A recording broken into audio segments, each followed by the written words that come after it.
Alright everyone, it's time for the Occult video number 353, Charles Manson's spiritual beliefs. I've decided to get into some of the serial killer cult leader side. I realize that Manson didn't physically kill anyone, well, possibly one person, unrelated to the case that he was most famous for. It's pertinent to their spiritual beliefs and also claims, especially in the 80s, of satanic influence. So I did David Berkowitz. He predates the Satanic Panic, actually, and so when he talks about possibly having been in contact with a cult, I grant that that's certainly possible, and some aspects of the case make it actually not entirely unlikely. Satanism, devil worship, being possessed, no, those don't apply to Berkowitz. I think that that's just a sham. Cult activity, yeah, possibly. Now, with Charles Manson, of course, we understand that there was effectively cult behavior going on. It's really more of a drug gang than it was anything else, but it appears that it sort of morphed, kind of, because there were so many drugs involved. People started getting actually fried. Like the hippies that were warned about in the anti-drug PSAs basically didn't exist, but somehow, at least temporarily, they were doing weird shit there. And you gotta keep in mind there's a Fountain of the World connection vaguely in the same sense. Here's my reading of Manson's particular spiritual beliefs, and he alluded to them throughout time. Mostly, when we talk about Manson, we're talking about, from a very young age, by the way, a long-term con man. He was effectively the kind of criminal that was a perpetual grifter.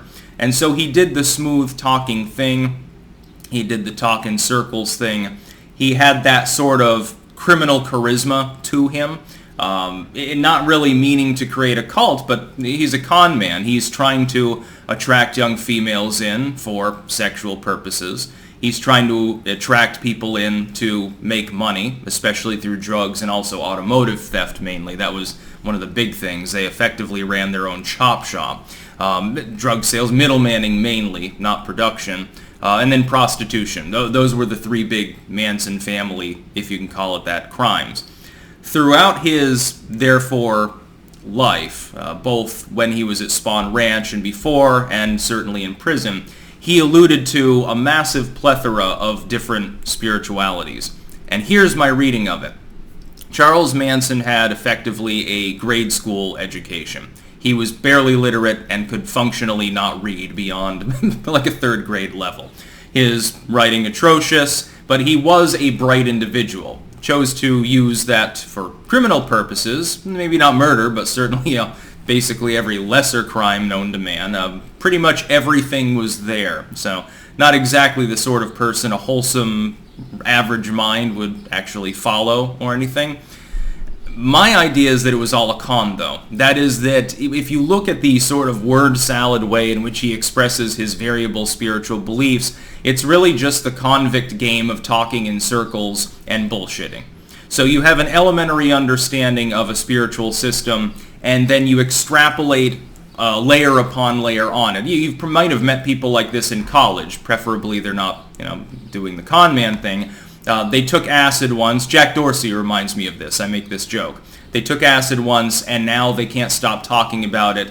And they watched a Buddhist documentary, and now that they think that they approach the Dalai Lama in terms of their meditative qualities. I've known people like that. Some of them actively conning others, and some of them just fucking insufferable. And Manson, by all accounts, as a prisoner as well, according to people who were his cellmate and stuff, tended towards that. He was known as a bullshitter. But they can sense that because they've had to deal with that many times, and presumably the more intelligent members of the prison have warned them about the other cons and bullshitters that will offer you the stick of gum and then insist that you owe them at some later date, so you should go shank this dude in the kidney. Stuff like that is prison grade. He had a general awareness of Scientology. We know that he was approached for pre-processing by them. He was contacted by the Process Church. He interacted with them sporadically. He certainly later on, once he was in prison, he had a familiarity with Satanism. Of course, Nicholas Schreck, then a Satanist, was in contact with him, wrote the first reasonably good book on the subject back in the 80s, The Manson File. Updated version is now out of print, and I think there's another edition coming that's even larger and more expansive. But that's been in planning for years, so I don't know. It may never get released. Did a documentary, actually, Charles Manson Superstar. A rather good documentary, relatively accurate. It has sort of the dark, spooky overtone Satanism thing to it, so it's unintentionally a little bit on the campy side. When asked about Christianity, which is pertinent to Charles Manson Superstar, for example, Manson said, basically alluding to the asshole on the cross still being up there, and that the altars of the Druids were there before the cross and would be there long after the cross was gone. So the analysis of his actual basic spiritual belief is sort of a traditionalistic, rustic, southern Appalachian Christianity. Of course, he basically was raised as a mountain boy by, I think, one of his uncles at one point who was doing moonshining and seemed to enjoy it. And you had this sort of lawless, ruffian, beatnik lifestyle, proto-beatnikism of the hillbillies, basically. People who are rustically conservative when it comes to their religion, but really, really not in favor of big government, certainly not in favor of drug control or anything like that. Gun toters and stuff. A little bit different than rednecks, by the way, especially for socio-political purposes. That was how he was raised up, there and in prison. So you get the con man prison grift thing meshed together with effectively the leave me alone, almost quasi-libertarian rustic Christian mentality. And he had no problem delving into the basic aspects of effectively any spiritual system that he became semi-familiar with. If he was approached by a prisoner with a particular spiritual belief in mind, shooting the shit, he would absorb that and he would incorporate it into the great grift that is Charles Manson. Again, I've made it clear I do not believe he was ever involved with planning the Tate LaBianca murders. There was no devil worship there. The idea that he worshipped Satan is directly contravened by his own statements throughout his entire life. He never once, with the exception of, again, the con man metaphors with regards to acid and also the use of belladonna, never really alludes to the devil outside of using it as a metaphor for himself because he felt he had been railroaded in the trial.